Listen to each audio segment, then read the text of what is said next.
எப்பவுமே எனக்கு வந்து பூனேல வந்து முருங்கைக்கீரை கிடைக்கவே கிடைக்காது. ஜெப்டோல ஏதோ தேடுறப்ப மொரிங்கா லீவ்ஸ் அப்படின்னு இருந்தது. சரி ஓகே சூப்பர்னு சொல்லிட்டு ஆர்டர் பண்ணி சாம்பார் ரெடி பண்ணிட்டேன். என்னடா அது காலையிலேருந்து நாள் நல்லா போகுதே அப்படின்னு பார்த்தேன். சமைச்சு முடிச்சா கையில் பாருங்கள் எவ்வளோ பெரிய காயம்னு சொல்லிட்டு பயங்கரமாக எரியுதுங்க. சுத்தமாக என்னால் வந்து பாத்திரம்லாம் தேய்க்கவே முடியல.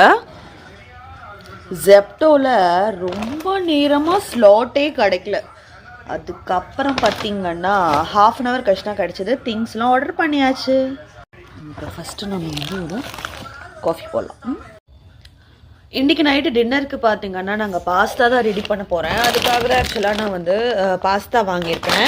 இப்போ பார்த்தீங்கன்னா புதுசாக இந்த சீஸ் ஷேஷேட்னு சொல்லிட்டு இது வந்து ட்ரை பண்ணலான்னு வாங்கியிருக்கேன். ஸ்னாப்பின்னு ஓடுது. நான் உங்களுக்கு காட்டுறேன் பார்த்துட்டு எப்படி இருக்குது சொல்லிவிட்டு. இது வந்து ரெகுலராக நம்ம வந்து சவுத் இண்டியன் பாஸ்தா ரெடி பண்ணுவோம்ல, டொமேட்டோ பாஸ்தா எதுக்காக இருந்தாலும் நம்ம இந்த மசாலா யூஸ் பண்ணிக்கலாம். இது பார்த்துட்டிங்கன்னா நமக்கு வந்து இந்த சீஸ் பாஸ்தாலாம் ரெடி பண்ணுவோம்ல, ஒயிட் சாஸ் பாஸ்தா அதுக்கு. ஸோ அதனால நான் சீஸும் ஆர்டர் பண்ணியிருந்தேனே. இங்கே இருக்கு. இது கூட வந்து நான் வந்து சீஸும் ஆர்டர் பண்ணியிருக்கேன்.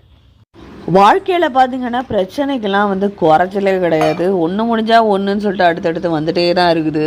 ஸோ என்னோடய பிரச்சனைகள் எல்லாத்தையும் நான் மறக்கிறதுக்கு வந்து ஒரே ரீசன் என்னோடய காஃபி தான் அப்படின்னு சொல்லுவேன். நைட்டு டின்னர் ப்ரிப்ரேஷனும் ரெடி ஆகிடுச்சு.